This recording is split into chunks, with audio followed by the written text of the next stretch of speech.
All right, people, welcome back to the channel. Thanks for joining us in another one here on the coach's desk. We appreciate you being here. Big up yourself, my people. So in this episode, we're just gonna discuss a few things, what transpired throughout this week and what we have heard, what we observed, and such the like. But before we get into the details, as usual, we ask you to like, share, and subscribe to the channel. Now, let's kick it off real quick and fast.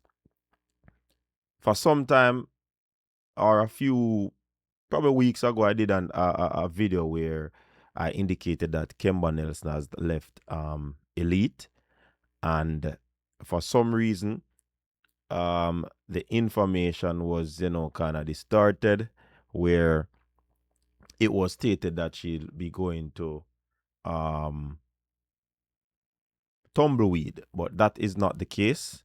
Um, the information has been updated, and she has joined. From what we have heard, the new information we have heard is that she has joined Dina Asher Smith in Texas. So that is the latest on Kemba Nelson. And another athlete that has left the Elite Performance is Julian Forte. Yes, Julian Forte has left the Elite Performance Track Club. And from all indications, we understand that he is by Michael Frater, and that is the Dynamic Speed Track Club. That's where Julian Forte is at the moment. I mean, several years now, Julian Forte has been struggling with injuries. And I mean, it would have been a situation where Julian might be frustrated, with all that is happening around him.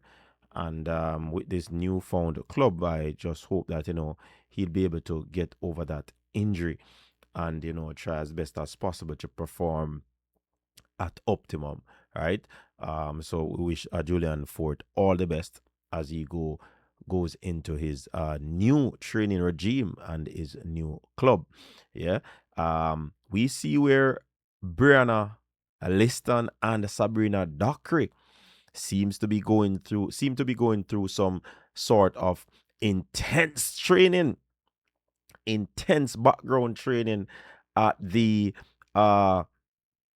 Pure Athletics group. Yes, we have seen some clippings of her working out, and it seems as if they are building that base. It seems as if they are, digging that foundation to ensure that as they go through their training cycle, they will be ready for each window of that training cycle. So yeah, I like to see these young athletes doing their thing, and they are actually doing what they love, and we just hope and wish them all the best as they progress throughout this season, because I know that the fans are eager to see them compete, eager to see what they would have learned, what adjustment would we definitely would see coming out of their new training setup.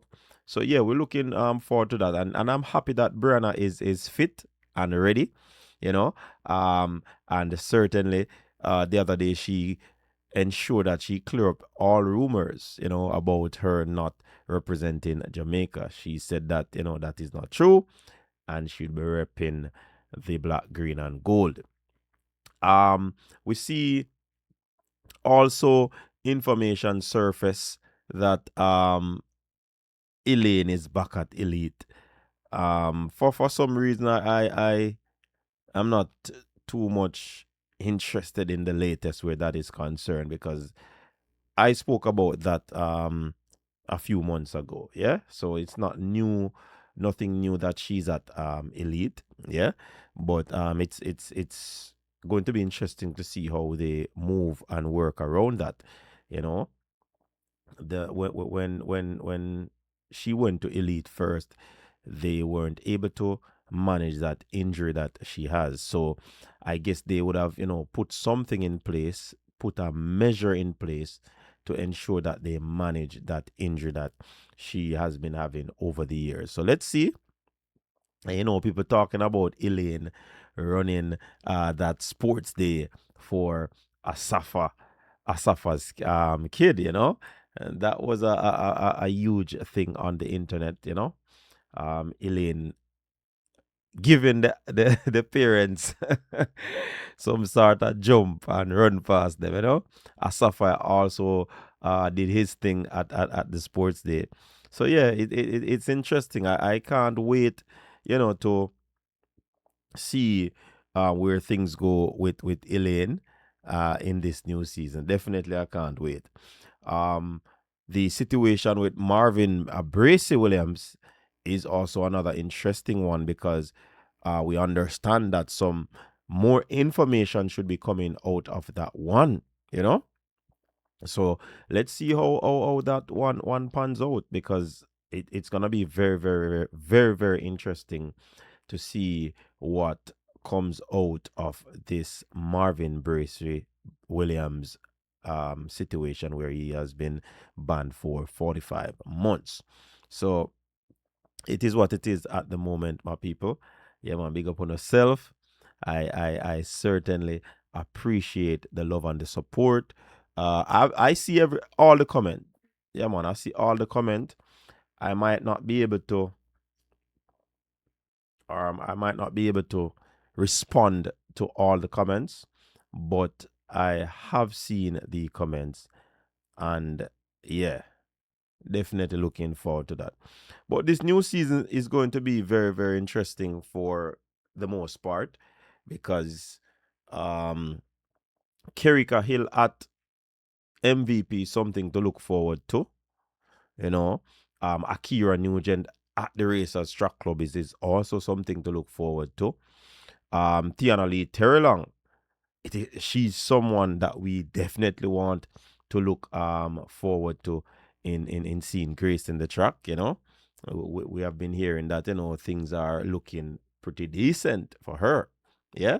So a lot of things happening, and also Anjanette Knight moving to elite performance to join Rochelle Clayton in that stable. So yeah, a few things happening throughout this week, people, and yeah, it makes the track and field space interesting. And what makes it more interesting is the fact that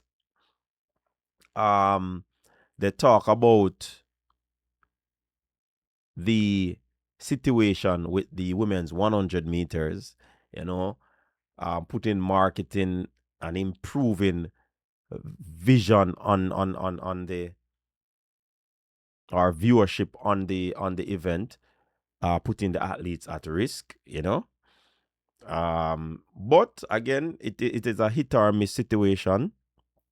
For the purpose of the athlete, I definitely wouldn't want it to miss. Yeah. And then we want it to hit, but again, will we get that same sort of feeling from it? Because I think this is too much pressure on the athlete. Even though I understand what they're doing, I am athlete friendly, and I definitely would want to look out for the best interest of the athlete. So that in itself is why I definitely want to stay on the side of the athlete. So finally, the Reggae Boyz, crucial must-win game at the office.